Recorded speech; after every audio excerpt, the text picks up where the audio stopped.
I first started playing basketball in 4th grade. I had switched over schools, and at this new school, kids got to play sports earlier. Basketball has been a huge part of my life. It's been a place where I've been able to shape my own identity. My mom had a stroke when I was in the 7th grade, which was huge. So basketball became something big for me because it gave me an opportunity to still just be a kid, to come out for a couple hours, put a ball through a hoop, laugh with friends. I started playing basketball in 8th grade. Growing up in a single-parent home with 6 siblings, you really had to adjust to being tough. So I had a mentor who introduced me to basketball. He kept me under his wing, put me on an AAU team, and then I got recognized by Willie. We had conversations that led to me coming here. I was born and raised in Belgium, so I played basketball in Belgium. I wanted to play a sport. At the age of 8, I joined a team. I started like the competition that we had against other people. So then I got into basketball. In Montreal, I played hockey my whole life. I was always able to dunk, but then there's someone in my community called Joel Anthony, and he really inspired me to play basketball. And he went on to play in the NBA and stuff. And when he came back that summer, when they won with LeBron James, I saw the ring that they actually gave him. It was absolutely sick. So I fell in love with the sport. So I grew up in the 90s in the peak of Michael Jordan's fandom.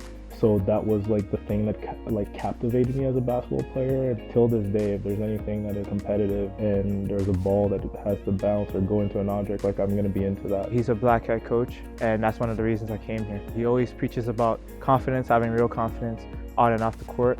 And that comes, I feel with identity as well. Being able to stand up for what you believe in, and part of understanding who I am as a man, who I am as a black man, especially in our society, is very difficult, and challenges, come about it each and every day.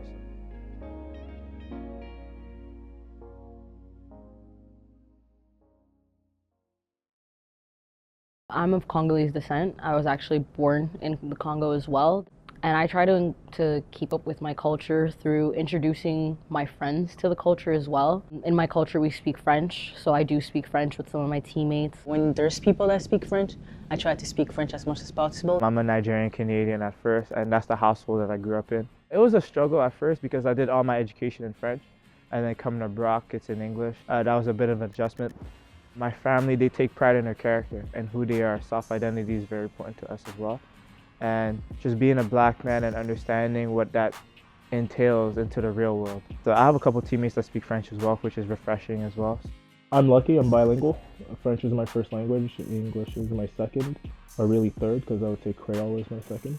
But just the ability to be able to communicate to somebody else in the language in a moment, especially that is where they're hyper-focused or there's outside noise, there's a pressure to it, and to be able to just connect with them and cut through the noise it would be no different than when you call your parents and you hear your mom or your dad's voice. Even for me as a coach would also allow me to be at peace because it's just about me and my player in that moment, because 90% of the crowd can't understand what I'm even saying. As much I love basketball, I love dancing too. So sometimes I will just blast Congolese music in the change room, and then me and my teammates will dance on it, and then I will show them how Congolese moves, Putting people on to different songs, or not being afraid to play my music out loud and dance and just bring people into the culture. Last year, I wanted to lock my hair. The person I was supposed to lock my hair could not do it, so I told Audrey to learn how to lock hair. She was looking at videos, and I was sending her videos, and then she learned how to lock hair, and then she locked my hair. Since then, she's been the one locking my hair every time when I need a wrist. I'm a firm believer of when you bring in people from different cultures and different backgrounds, it just creates something beautiful. The game brings us all together, and it kind of gives us a connecting point no matter where you're from, what religion you participate in. When you get on that court, it's your team against the other team, and it's just about working together and trying to find some joy in that.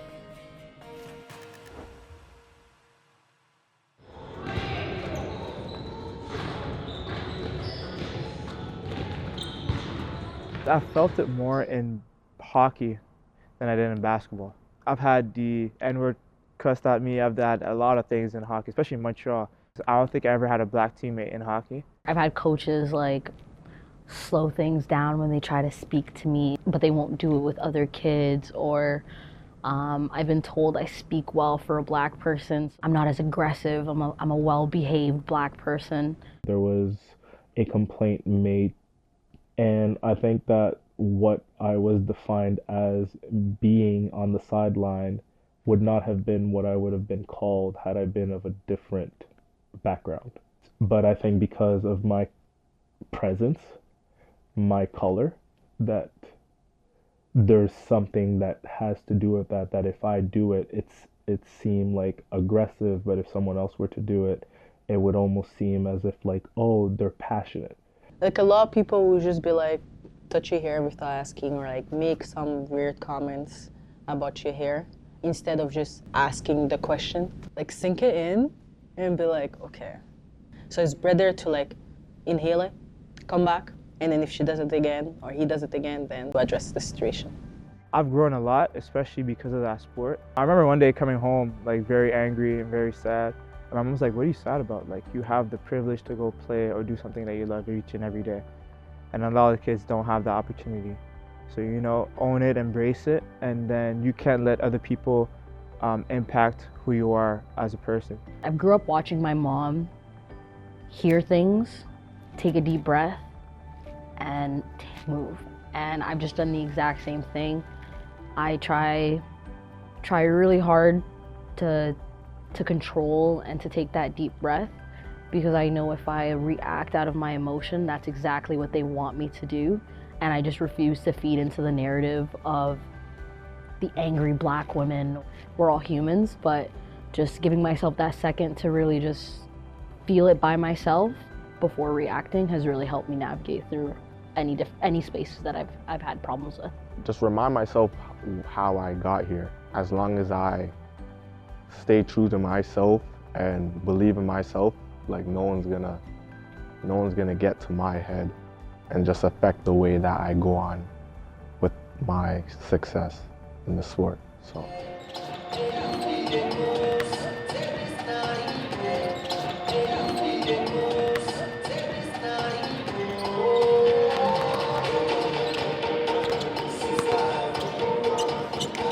Black History Month is a month of understanding the Black culture, who we are as people, what we've been through. It's a month of reflection. It's a month to learn, to gain deeper understanding as to where you come from. We talk about the Black History Month. We teach other people that are not Black, the culture of Black. It's a prideful month as well, because we're cherishing our history. We're celebrating our history as well. Black history can mean a lot of different things for different people, depending on where you're from. An African Canadian who was born here would probably have a little bit of a different story to their Black history than I would because I was born in Congo. So my Black history resonates with Congolese history and how we can, like, colonization and everything played a part. I'm proud to be Black. I'm Haitian. My Independence Day is January 1st. There's just like people understanding like where I come from, what I'm about, and what we are all about. And it's more an opportunity to educate and to create allies. And I think if you create allies, then you're not so worried about celebrating 1 month and making it the month for Black people, but every day and every month. A lot of kids, they don't know the history of everything that our ancestors been through in the past and how we've grown as a society today. Our coaching staff has done a great job of us understanding the value and importance of diversity and understanding people's backgrounds and understanding that we're all the same, we're all humans. I feel like this year we had such a great camaraderie. We had all different backgrounds, we came from different places, but we all had the same mission, same goal. And I feel like that's what made a special group. The coach asked us Black people to find product that we can give our other teammates that they could use and that we feel okay with them using it.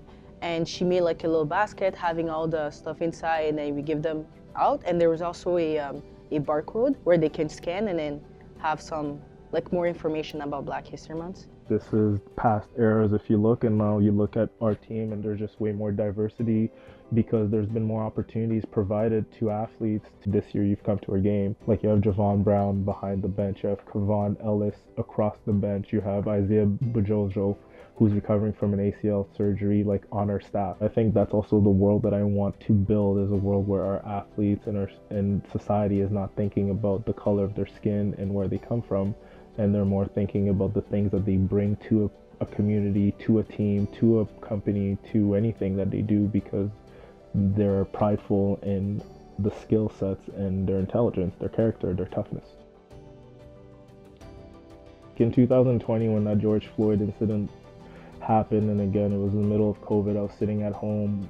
I think shortly after that incident, we found out that there wasn't going to be a season. So you're sitting there and you're thinking about this platform that the sport has afforded you. And that's where I figured out that I didn't know how.